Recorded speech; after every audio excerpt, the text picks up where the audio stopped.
Hello dear students. The topic I am going to take up today is for the students of class 12 from their geography book, India, People and Economy. And the name of the chapter is Mineral and Energy Resources. So children, the first part which we will be taking up today is the mineral resources. Now the question arises that how do we define the word mineral? So children, mineral is a natural substance of organic or inorganic origin with a definite chemical composition or with a definite physical properties. India is really rich enough to have a variety of minerals. So children, the topics which we have taken up till now, under that, whether that was the population or agriculture or water resources, everywhere we have discussed about the variety of resources India is rich in.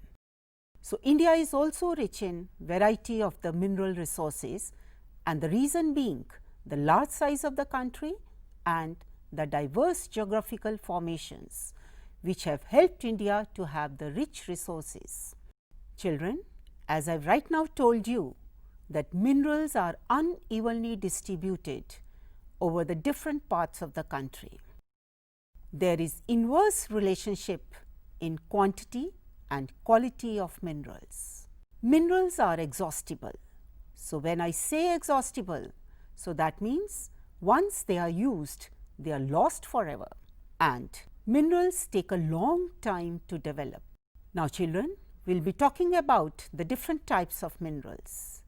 All of you must be knowing that we generally talk about one group that is known as metallic minerals and the another group which is known as non-metallic minerals. So, what are metallic minerals? You must be knowing that when we talk about the term metallic, so that means the minerals which contain metal, the minerals which are usually hard and have shine, minerals which are generally found in the igneous rocks, and minerals when hit they do not break. And the few examples for the metallic minerals are iron ore, copper, manganese, nickel. Metallic minerals are further divided into two types, ferrous and non-ferrous. Now ferrous minerals are those which have the iron content, and the examples for that are iron ore, manganese, nickel, cobalt. So, children, you can very well imagine that what the non-ferrous will be, as we have just now discussed the ferrous with the iron content. So, that means the non-ferrous, they are without the iron content, and the examples are gold, silver, copper. Children, you just correlate that these non-ferrous minerals, they come under the category of metallic, but when we further divide the metallic, they fall under the category of non-ferrous minerals. The second type of the minerals are non-metallic minerals. So, as the name suggests, they are non-metallic. So, that means the minerals which do not contain metal, they are known as non-metallic minerals. Further, these non-metallic minerals, they do not have luster of their own. As we discussed about the metallic minerals, they have a luster. Moreover, the non-metallic minerals, they are found in the sedimentary rocks. And finally, when we say that the non-metallic minerals, they break into pieces when they are hit. Like the metallic minerals, the non-metallic minerals can further be divided into two types, one organic and number two inorganic. So, children, when we talk about organic, as the name suggests that the minerals which contain organic matter, they are known as organic minerals. So, you must be knowing that what can be the examples which fall under organic minerals. For example, these minerals, they are obtained from the buried animals or the plant life. Can I know that what minerals will fall under this category? So, I would like to give you the examples coal and petroleum, which are widely used. They are the best examples which fall under the category of organic minerals. Now, we talk about the second type of the non-metallic minerals, that is known as inorganic minerals. So, that means the minerals which do not contain organic matter, for example, mica, limestone, graphite and gypsum, etc. These are the best examples which fall under the category of inorganic minerals. Now, if you look up at your screens, this table shows you that how much rich is India in few minerals, self-sufficient in few minerals and deficient in few minerals. So, this table is self-explanatory with the examples, but I would like to tell you that there are few minerals in which India's position is very strong. For example, uranium and thorium, which are used for the atomic energy. Now, we will be talking about the distribution of minerals. So, as we have already talked about that the distribution of minerals in India is very uneven, and the basic reason for that is the geological formation of the Indian surface. And most of the Indian minerals, they are confined to the three belts. One belt is known as the northeastern plateau, the second southwestern plateau, and the third is the northwestern region. So, children, I presume that all these directions you must be knowing, and on your maps you can just clarify that on which side do we find these three belts which are rich in the mineral resources. We will be taking up these belts. Now, first we talk about the northeastern plateau. This is very rich belt and consists of Chota Nagpur plateau, Odisha plateau and the eastern Andhra Pradesh. And the minerals which are basically found in this belt are iron ore, manganese, mica, bauxite, limestone, copper, etc.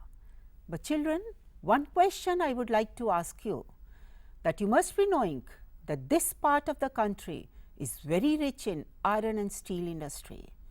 May I know the reason that why this industry is established in this part?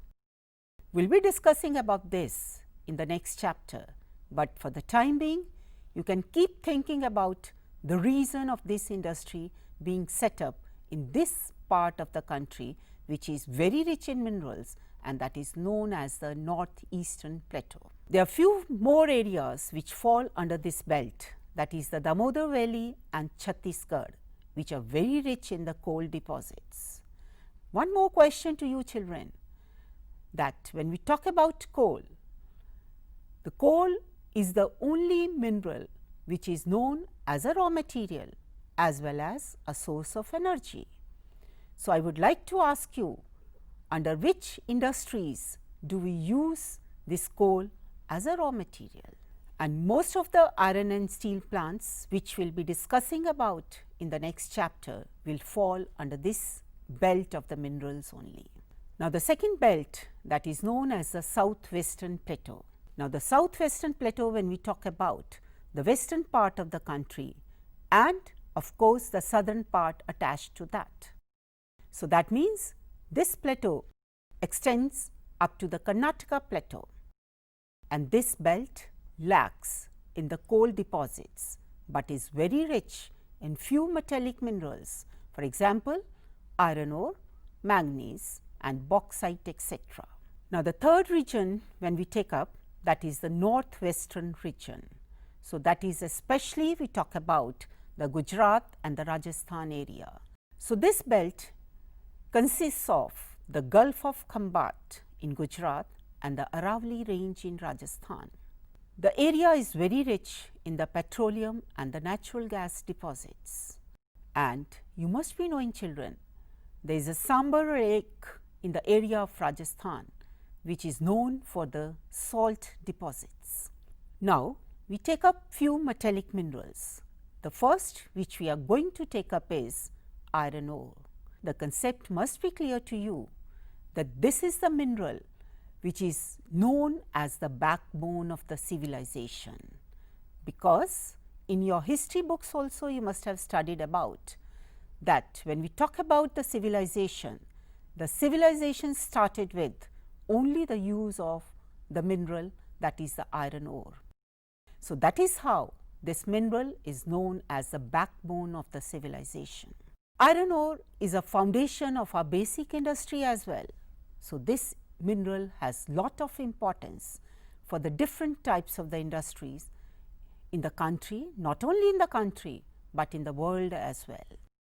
And the standard of the living of the people of a country is also judged by the consumption of the iron.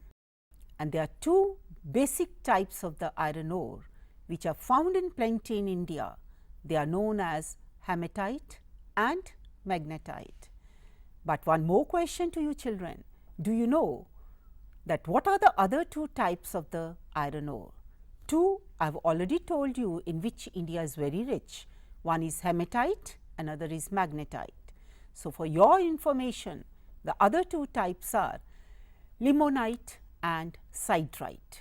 So, these are the four types of the iron ore, and the best quality depends upon the percentage of the iron present in that.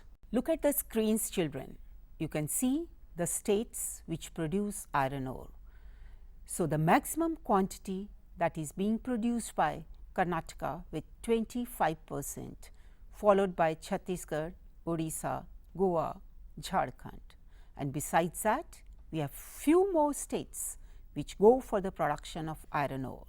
Now, if you look at the screens, this is a map showing you the areas with the iron ore mines, and you can see the eastern side is very rich in the iron ore deposits. Now, the second mineral which we are going to take up is manganese. This is mainly used for the manufacturing of non-abrasive and non-corrosive steel.